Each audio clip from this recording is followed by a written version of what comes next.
Okay, good evening. I'd like to call to order the Fire Commission meeting, Pennsylvania County Fire and Rescue Commission, Thursday, July 17, 2025, at 6:30 at 39 Bank Street. I'd call the meeting to order. Roll call. Jimmy Atkins. Here. Ben Meeks. Alan Casper. Here. Ward Rowland. Tim Cassell. Here. Brian Shields. Jason Lovelace. Kermit King. Here. Steve Stallings. Coleman Mayhew. Here. Bert Sellers. Have a moment of silence, please.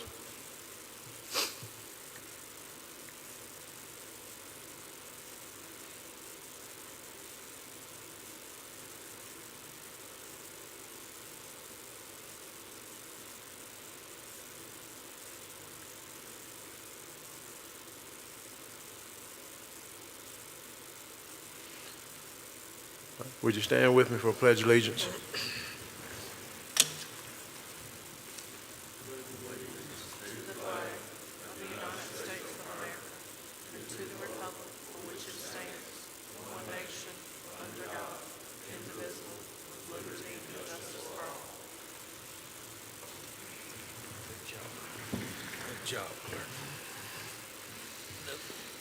Y'all take a second or two, a minute or two to look over the agenda, if there's any revisions or additions.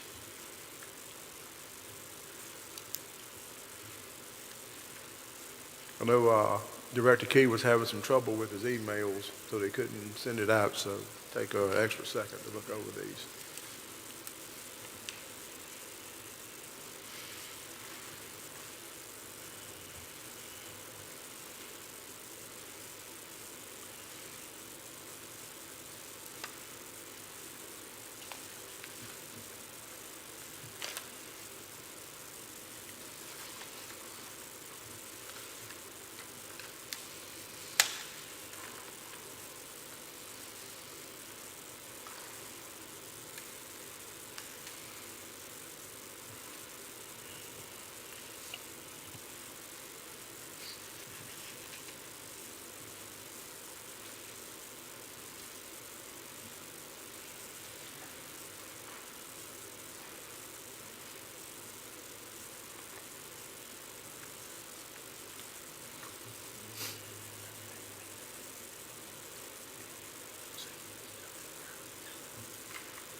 Everybody had a chance to look over them? We need some additional time.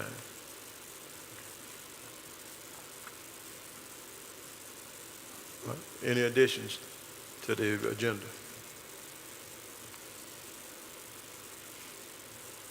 Okay, there being none, I'll make need a motion to approve the agenda. So moved. Second. Okay, call the roll, please. Jimmy Atkins. Yes. Alan Casper. Yes. Ward Rowland. Tim Cassell. Yes. Kermit King. Yes. Coleman Mayhew. Yes. Bert Sellers.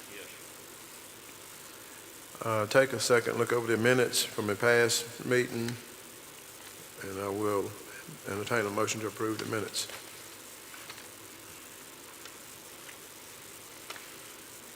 I know we didn't meet last month, so that's why I'm giving a little bit of extra time.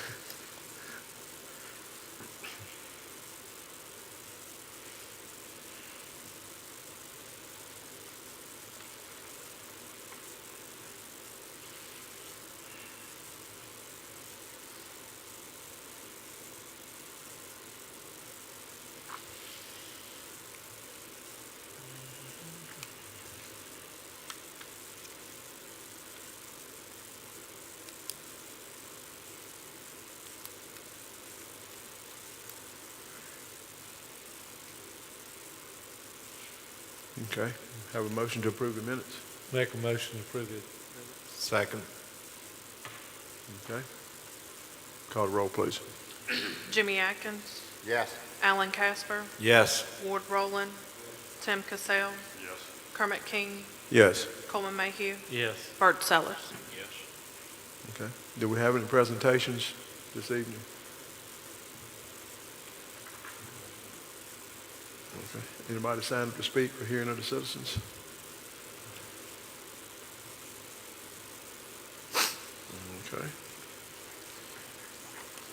You say you're gonna move your time to later? Yeah, yield time to the new Okay. business. All right, which takes us to county staff reports. All right, thank you, Deputy Chairman. Hutchinson. Yes, sir. We have a few things tonight to discuss as far as the public safety stuff going on. Our aid to localities funding is available now, so the departments can start getting the benefit of that, turning the stuff in for that. We finished our 2 firefighter 1 classes we had going in the county.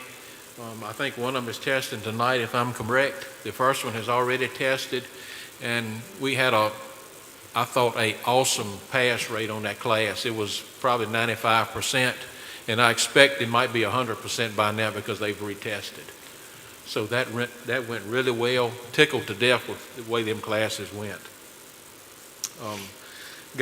Working on getting a hazmat operations class lined up now, so that'll complete the Fire One program for them once we get them through that.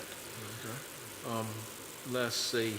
The electric vehicle and lithium-ion battery class is still on the VDFP website for all the firefighters in the county to take.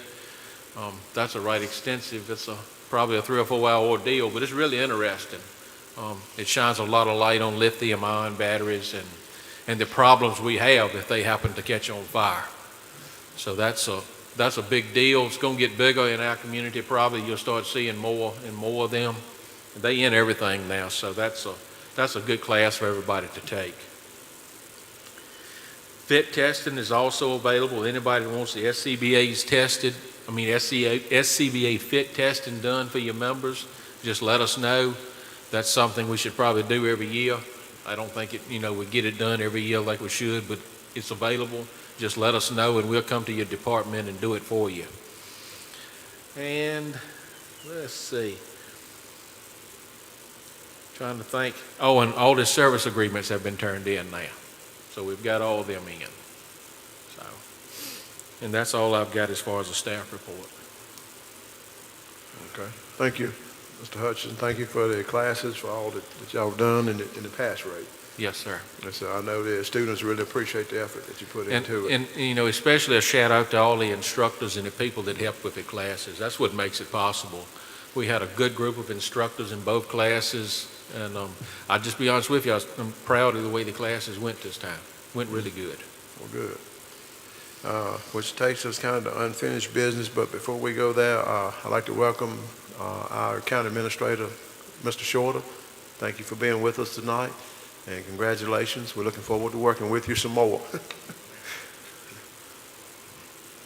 All right, which leads us to unfinished business. We got any unfinished business? Chairman, you announced the hearing of the citizens. You announced the hearing of the citizens, but I missed it. I'm sorry. Okay, which takes us into new business. Supervisor Whittle. I don't have any new business today. Thank you. The fire billing, which had Mr. Meeks on it. Okay, I can give the update on the fire Okay. bill in here and get that. And what you done, the county attorney went in and put the proper language in the code, in the county code to enable us to bill.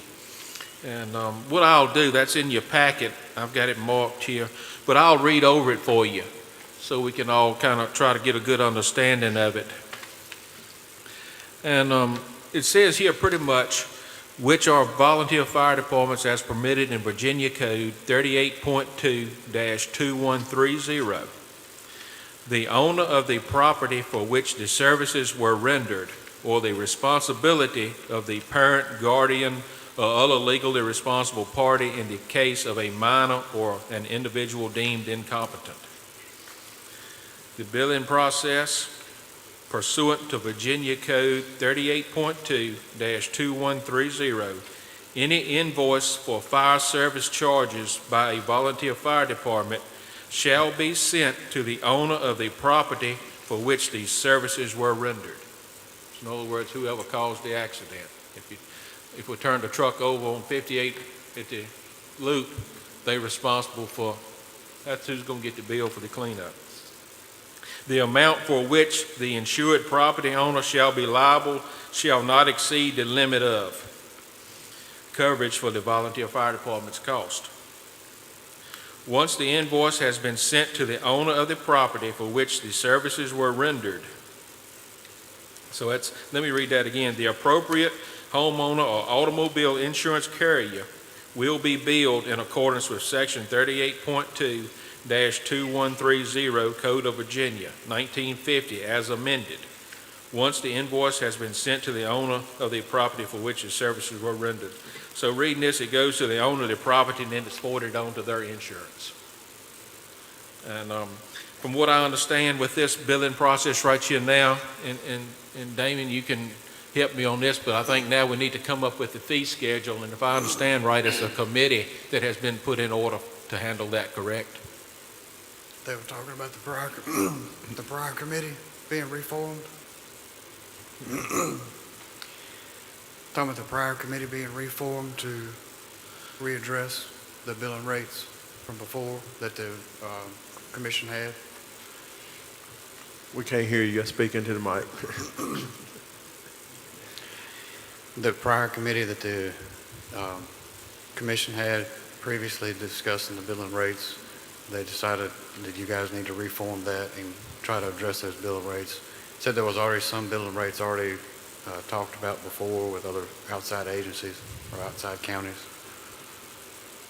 So that was just pretty much what needed to be done there, because at this point, everything's in here, the wording and language that needed to be, to move forward, it had to have the rates researched.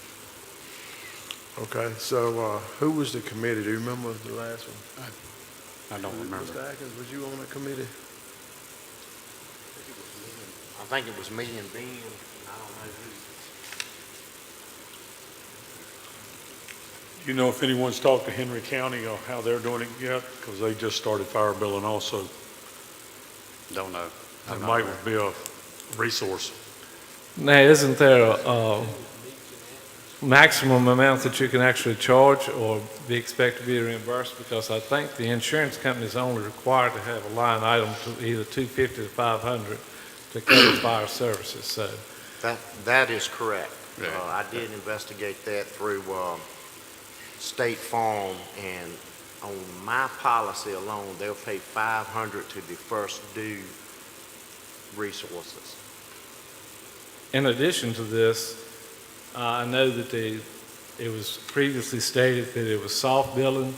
It was up to each individual agency whether to bill or not. And I have some concerns with all of those things. I mean, I'm not sure, what the expectations of this billing process is for these volunteer agencies. Now, right now, within our station, we're satisfied with what monies we're receiving from the county, which is actually tax dollars, and our supporters.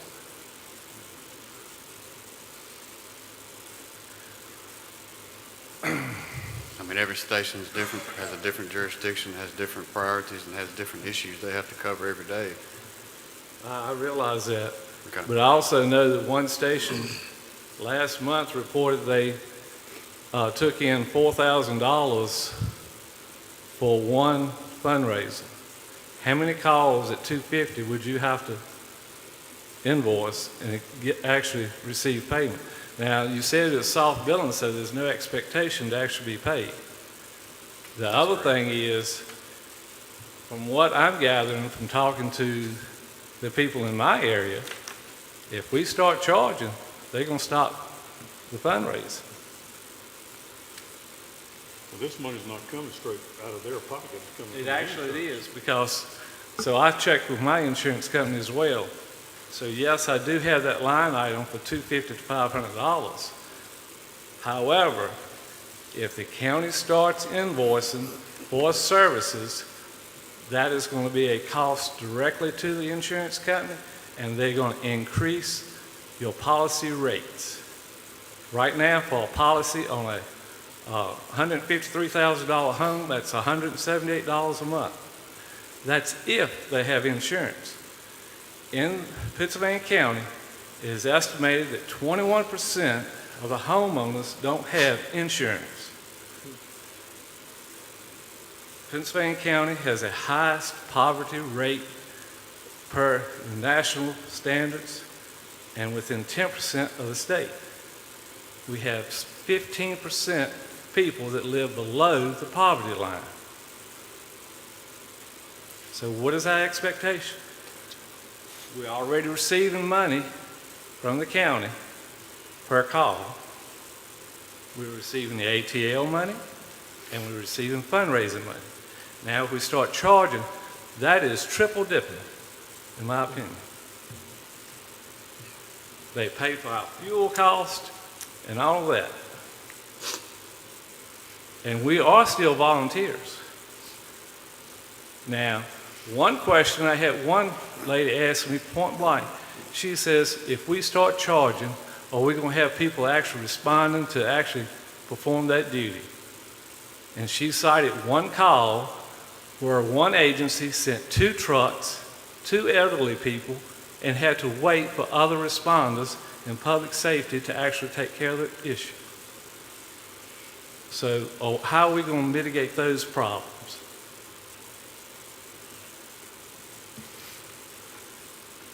Yes, I have read the Code of Virginia, and I know that we can put anything we want in writing. But my thing is, what is the goodwill we have towards our community? I realize that the price of vehicles, equipment is extreme. But how many calls are you going to have to receive that money for to pay for a turnout gear? $3,000, $4,000? I mean, it's not like you're going to bill for the total cost of your time on that scene.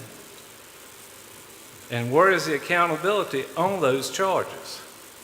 So how many bags of stay dry did you put down for that automobile accident? Who is doing the accounting for that?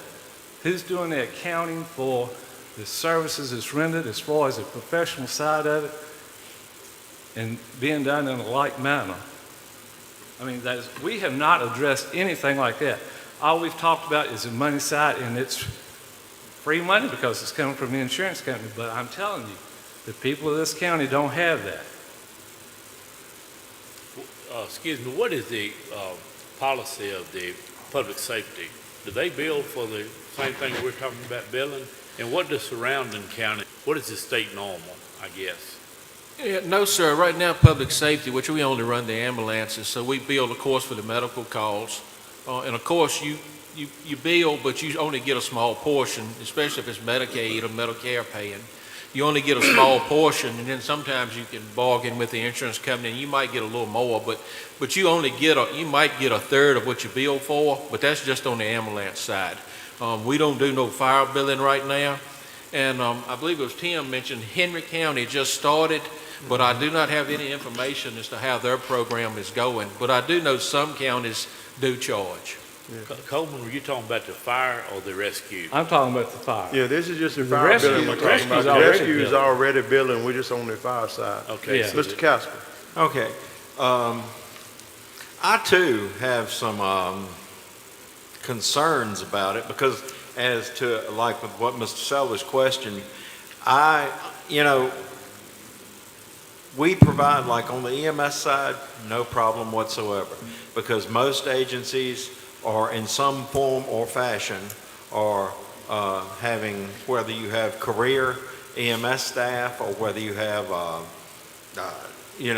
a stipend program for EMS coverage, and that's and so I think most of the public understands that what the billing purpose of that is to recoup the cost of employees, so to speak. But I think our fire service is all volunteer in Pennsylvania County. As far as I know, no one compensates fire response. We are funded as volunteer fire departments. We are funded by the county, which is taxpayer dollars. We do fundraisers where the people in our community support the stations. And so it does bother me a bit to think that when those same people call for our services and we respond as volunteer agencies, that even if it is soft billing, that we're going to send them a bill. Because, already their tax dollars are going towards volunteer fire departments, and their donations are going towards volunteer fire departments. And to send a bill for services you're providing as a volunteer department, to me, as double, whatever, as Coleman said, I tend to have some concerns along those lines too. I think the public perception of it is not going to go over very well. But that's just my opinion. And, and I realize each agency will be able to do what they want to do. But I do have concerns that the old saying, biting the hand that feeds you. And that does concern me a bit. That's just my 2 cents for what it's worth. I know also that, our last budget, we got a little bit of money for, our supervisors passed a little bit of money for fire calls, for per call, pay per call. So that's a start. They did approve that. So I appreciate your concerns, but what I would suggest is with Mr. Chief Maracas, you take that back to the association and get your committee together and bring it back. Okay, and I also found here in the notes where, as far as the committee, it only says that right here that Mr. Meeks and Mr. Atkins is willing to serve, and I'm sure they'll probably appoint several others to serve with them. Yeah, I think it was somebody from the association also on that committee. I think it was the chief of Chatham also. Okay, Chief Mr. Higgins, Chief Higgins. I think it was Chief Higgins on there also. Now, with this billing, as far as homeowners go, we was actually talking out there at Ringgold a couple nights ago. We have right many industries in our areas like so many other places do, and we will get a donation from those industries, once a year. If you're talking about running over that, I'll use Tyson for an example as a fire alarm.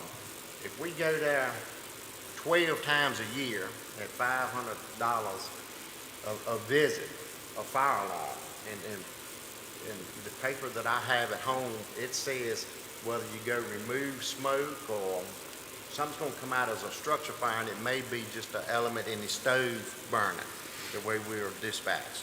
And you go and you got to remove smoke. According to my paper, that's a billable incident. That's $500. And you might have 3 or 4 trucks going because they're going to page it out as a structure fire. If Gratner's coming to help Ringgold's first due, that's the company that will be responsible for the billing. And Coleman brought this up, and I think Ben said something about it, is, you can opt to participate in this or not, what I was reading here, and I can't say for Ringgold, but, I'm sure it's not going to be 100% approval for who does this or not, and I understand both ways, because it may hurt your donations later on from your businesses that you have, and we don't want to do that. We don't want to become that, the industrial parks are growing. I mean, and we're getting stuff. Tyson is a big one, and we still got your Essence and Intertape and stuff like that we go to right often. And every time you go there for an alarm or something at the warehouses, when do you stop throwing that $500 bill in their face? And then they just wrote you a check for $5,000 from Brockway or whatever. You gotta, I'm not 100% with it, but I'm not 100% against it neither. Well, I have one more additional concern, and that's the fact of the equality there. Because if I know that I'm being billed for something, I'm going to think twice before I'm calling you. And I think that's what you're going to have. You talked about an oven element smoking up a house or what have you, and the homeowner confused or what have you, and they're going to say, oh, well, it's nothing to it. And then the next thing you know, the house has been caught on fire. You burning it. So my concern is, what are we really accomplishing? Well, I don't think we're ready to recommend anything on this matter tonight until we get some more information in on it. Like I said, some good valid points come up tonight. But, let's refer it back to the committee and also refer it back to the association, and we'll discuss it again at a later date. Will this be something that each fire department will individually vote on, or when we make a recommendation, is that going to affect all fire departments or no fire departments? I thought we said it was up to the individual. Now, don't quote me, but I was thinking it was up to the individual department to decide whether they wanted to participate in it or not. Well, Renan's concern is that if a dozen of them are charging and we're not charging, then where the problem's going to come in that they may not be collecting because they say, well, Renan's not charging, we're not going to pay you. Then we end up being forced to comply. And I'm not sure how that actually works. I know all of EMS is charging, so I haven't ever heard of a situation where the county was split and some agencies charged and some didn't. And one more thing to think about. I mentioned having qualified people show up on that call when you charge it. Well, then when you start doing that, the odds are you're going to end up having to give out some type of stipend to make sure you have your staff on hand. And according to the Code of Virginia, and I can look it up for you, it says that if anybody receives any type of monetary compensation, they're no longer considered a volunteer. And it's in the Code of Virginia. So you need to question whether you want to take volunteer off your vehicles as well.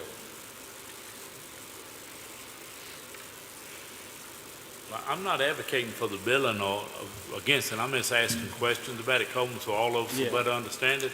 But we get funding from the volunteer fire departments get funding from the county.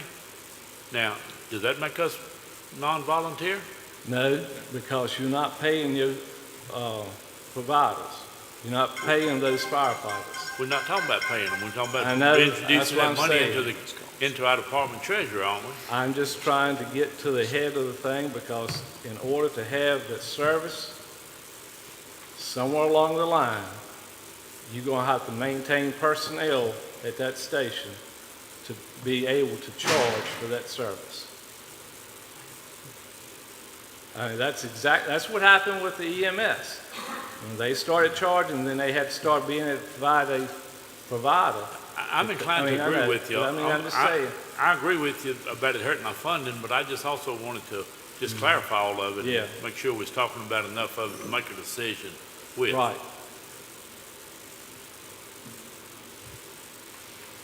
Okay. Any more discussion on the fire bill? Like I said, I think is go back to the association and Yes, sir. We'll carry it back. Me and Damien will get together, and when we go back to the association meeting, we'll discuss and see. And like I said, by then, probably, like I said, Henry County just started, so maybe they'll have more input on it, if did it work or it didn't work. We can certainly give it a little bit, maybe a week or two, and go up and give them a call.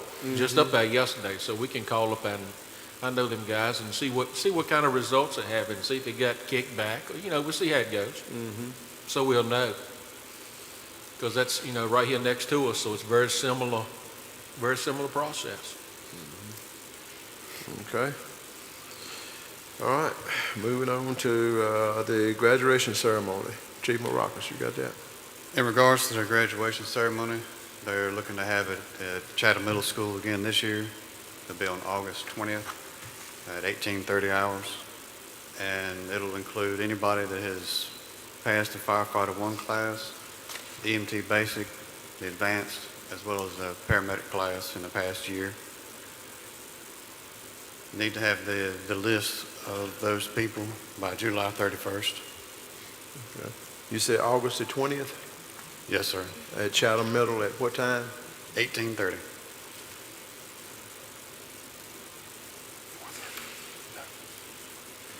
Okay. 6:30. Got anything else?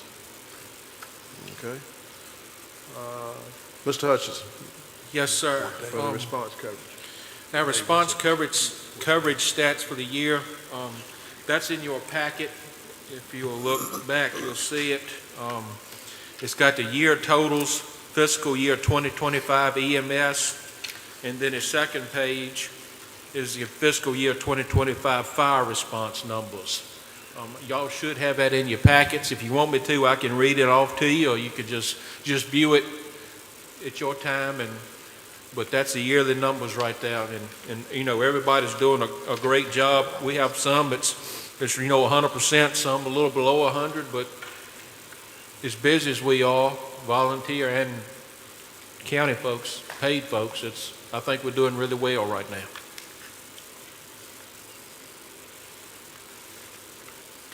And if anybody's got any questions, we can entertain them and see if I can answer them. Try to.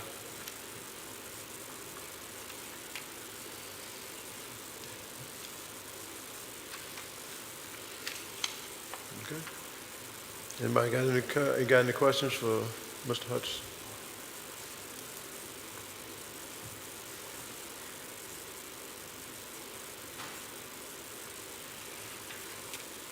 Okay. All right, anybody got anything else they need to discuss? Mr. Shorter, you got any words you need to share with us, or you? Okay, thank you for coming. Thank all of you for coming tonight. Okay, moving down to other matters from the commission. Chief Maracas, you got anything? No. Supervisor Whittle. No, just thank all y'all for what y'all do, coming out here, spending y'all's time coming up. Just thank y'all, thank public safety, and thank all the volunteers for what they do, and just watch out for that flooding and raining, man. We're still getting them storms, and I know we had some bad weather down at Hyco, and I've talked to a few people, said they had to send people even down to Virgil Island too. So y'all just hang in there and keep doing what you're doing. Okay. Commissioner Casper. I'd just like to, with what you said, congratulate the folks that have graduated from these classes that we will be recognizing at the graduation ceremony. They put in a lot of time, a lot of effort. They did great. And these are the future leaders of these agencies in this county. You look around, all of us, some of us, we're not getting any younger. And these folks, these are the future leaders. And I'd just like to congratulate each and every one of them. Commissioner Sellers. My friend Mike Neal couldn't come tonight. He's been under the weather, been in and out of the hospital for some testing. Nothing major, but keep him in your prayers. He's very uncomfortable and been sick for a few weeks. Thank you. Okay. Commissioner Atkins. I'd like to thank Mr. Shorter for showing up and coming and visit with us. The people in the crowd, it shows that we do have some interest in what we do. I'm kind of like Casper on the graduation ceremony. You look around, you know, a lot of us have less years in front of us than we do behind us now. And so we need to get and encourage to get some of the younger people to do what we have done and what we're doing now. A lot of thanks to the fire departments, the teachers and the instructors for the Firefighter 1. They're looking forward to the hazmat. They got about 40 hours of that coming up, and I think that can be pretty tense for them. We got one that is really nervous about it, but he's going to do fine like most of them are going to do. But thank y'all. Commissioner Mayhew. I'd just like to thank all the responders for all the services they do for the community, and I'd like to thank those that support us. Commissioner Cassell. I'd like to thank Mr. Shorter for being here tonight. Congratulations again. Commissioner Rowland.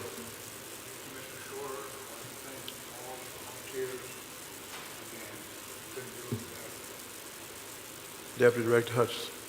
Yes, thank y'all for being here tonight. I appreciate everybody coming, and again, like we say, showing interest in what we're discussing tonight. I did miss one thing on my report to start with. Our reporting system we use now is a NIFRS reporting system, and it's through ESO. This is going to change in January of 2026. We're going to what they call an NERIS reporting system. That will still work through our ESO, but it's going to be a change for us, and just be looking, we're going to come up with some training before long so we can get everybody up to speed on the switch over and how it should go. We haven't seen much out of it yet, but as soon as we get something that we know is going to be pretty close to correct, that's when we'll get out and try to get everybody ready for the changeover. But that'll be, like I say, January of 26, which will be here before we know it, so. Okay. And that's all I've got. Like I say, thanks everybody for coming, and appreciate everybody's time. Okay. All right. Like I said, I guess it's up to me.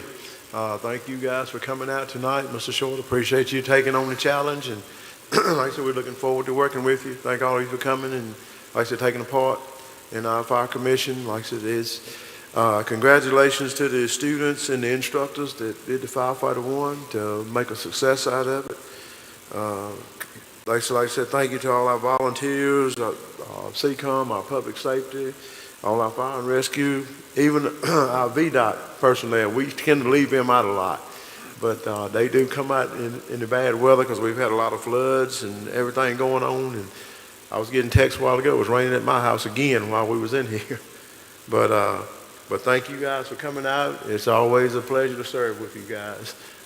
If everything, nothing else, meeting adjourned.